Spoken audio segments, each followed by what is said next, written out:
ॐ वक्रतुण्ड महाकाय सूर्यकोटि संप्रभ निर्विघ्नं कुरु मे देव सर्वकार्येषु सर्वदा।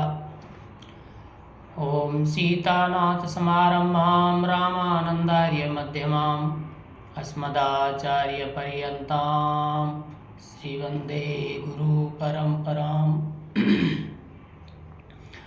ॐ शुक्लां ब्रह्मविचारसार परमामाद्यां जगद्व्यापिनीं वीणापुस्तकधारिणीं अवेदां जाड्यान्धकारापहाम्।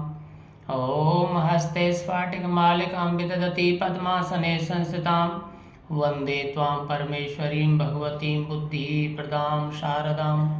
ॐ मनोजवं मारुततुल्यवेगं जितेन्द्रियं बुद्धिमतां वरिष्ठं वातात्मजं वानरयूथमुख्यं श्रीरामदूतं शरणं प्रपद्ये। ॐ रामाय रामभद्राय रामचन्द्राय वेदसे रघुनाथाय नाथाय श्रीसीतायां पतये नमः।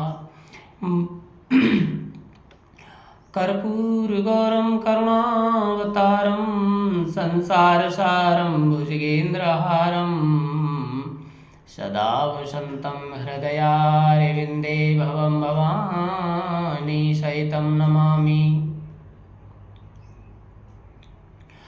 अखिल कोटि ब्रह्मांड नायक परात्पर अखिलेश्वर अकारण करुणा वरुणालय भक्तवांछा कल्पतरु परमपिता परमात्मा की असीम कृपा से आज के इस पावन शुभ अवसर पर मैं शिक्षा नगरी की आवाज़ से एक अच्छे संकल्प के साथ सबसे पहले तो मैं भारतीय नववर्ष और हिंदू नववर्ष की सभी को हार्दिक शुभकामनाएं देता हूं। और आइए आज के इस पावन पर्व पर, इस पावन दिन पर हम संकल्प लेते हैं कि हमारे चैनल, हमारे प्लेटफॉर्म का जो उद्देश्य है वो है युवा वर्ग में शिक्षा के प्रति कैसे जागरूकता पैदा करें। क्योंकि क्लास 6th 7th 8th और 9th के बाद से हमारी युवा पीढ़ी हल्की सी, थोड़ी सी सही मार्गदर्शन के अभाव में भटक सी जाती है। जिसका कारण क्या होता है कि सही मार्गदर्शन न मिलने के कारण युवा पीढ़ी भटक जाती है और एक सफल और अपने कैरियर को बनाने की बजाय अपने समय को बर्बाद कर लेती है। तो कैसे हम युवाओं में वो प्रेरणा भरें, कैसे हम युवाओं में एक जुनून भरें ताकि वो बेरोजगारों की लाइन में, बेरोजगारों की भीड़ में खड़े न हो करके एक सफल व्यक्ति बने। आप हम सबका ये जितने भी बड़े से मेरा अभिप्राय शिक्षित उस शिक्षित वर्ग से है जो लगभग 35-40 साल की उम्र पार कर चुके हैं। वो कैसे उस युवा पीढ़ी को सही रास्ते पर ला सकती है। मार्गदर्शन के अभाव में बच्चे क्या करते हैं कि गलत रास्तों का चुनाव कर लेते हैं, जिसके कारण उनका जीवन बर्बाद हो जाता है। माता पिता के प्रति, समाज के प्रति भार बन जाते हैं। उन युवाओं में हम कैसे एक नई ऊर्जा भरें, उन्हें ऐसा मार्गदर्शन दें ताकि वो एक सफल व्यक्ति बन सके। अगर रोजगार की बात करें तो केवल सरकारी नौकरियां ही रोजगार नहीं होता, प्राइवेट सेक्टर में भी इतने सारे रोजगार हैं कि अगर देखा जाए तो काम करने वालों की कमी हो सकती है। काम की कहीं कोई कमी नहीं है, करने वाले व्यक्ति के लिए कहीं कोई कमी नहीं है।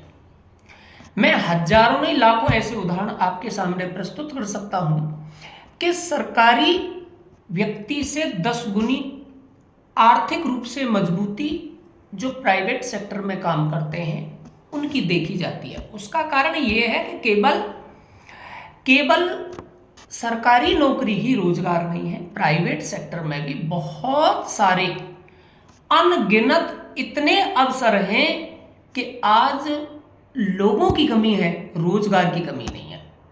तो आइए आप हम सब मिलकर के कैसे उन युवाओं को सही रास्ते पर लाएं। दूसरी एक महत्वपूर्ण जो बात है वो ये है कि एक जमाना हुआ करता था कि जब कुचामन की सड़कों से निकला जाता था तो सुबह सुबह एक ऐसा माहौल देखने को मिलता था मानो कोई आर्मी का प्रशिक्षण केंद्र हो, आर्मी का कोई रेजिमेंट सेंटर हो, ऐसी आवाज आया करती थी। तमाम डिफेंस कोचिंग सेंटर से सुबह सुबह परेड करते हुए बच्चे, दौड़ करते हुए बच्चे, एक माहौल हुआ करता था। फिर वो चमक जो थी वो फीकी कैसे पड़ी, हल्की कैसे पड़ी? कुछ लोगों का तर्क है कि भाई अग्निवीर जब से आई है तब से ये चमक जो है थोड़ी फीकी पड़ गई युवाओं में। अग्निवीर के प्रति या आर्मी, एयरफोर्स, नेवी के प्रति थोड़ा सा रुझान कम हुआ है। जबकि मेरा ऐसा मानना है कि ऐसी कोई बात नहीं है। युवाओं में बरकरार वही का वही जुनून है, बस हल्का सा बच्चों में भ्रम है और उस भ्रम को निकालना आप हम सब शिक्षकों का, मार्गदर्शकों का काम है कि बच्चों में दोबारा से उस ऊर्जा को कैसे भरें, कैसे बच्चों को सही मार्गदर्शन दें ताकि अपनी शिक्षा नगरी को हम दोबारा से वास्तविक शिक्षा नगरी या एजुकेशन हब के रूप में प्रतिष्ठित करें और उसकी वही चमक बरकरार रखी जा सके। इसके लिए आप हम सबको प्रयास करना होगा।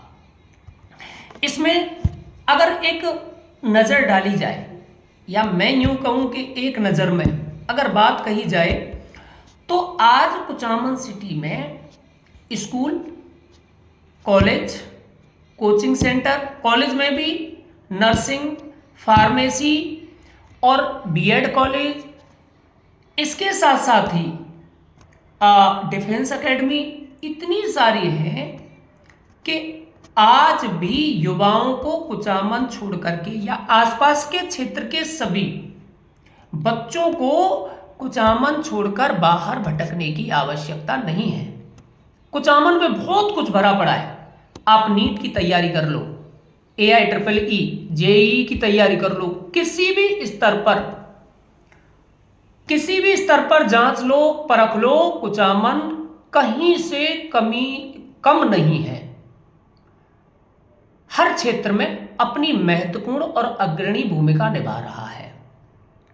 तो फिर कुचामन छोड़कर दूर क्यों?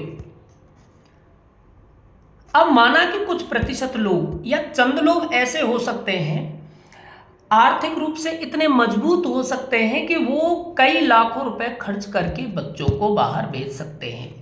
लेकिन मेरा ऐसा मानना है कि हर परिवार के बस की वो बात नहीं है कि वो कई लाखों रुपए खर्च करके बच्चों को केवल तैयारी के लिए बाहर भेजें।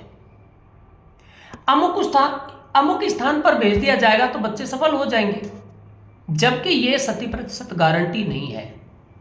अगर 100% वहां गारंटी नहीं है तो फिर हम यहां के लिए भी कह सकते हैं कि 100% युवा यहां सफल हो जाएगा। वो तो यहां पर भी बात है, बात परिश्रम की आती है। तो कोई भी इंस्टीट्यूट कभी ये नहीं चाहता है कि मेरा छात्र असफल हो। हर इंस्टीट्यूट यह चाहता है कि मेरे यहां से पढ़ करके एक सफल व्यक्तित्व ही, एक सफल बनकर के ही यह व्यक्ति जाए, यह छात्र जाए।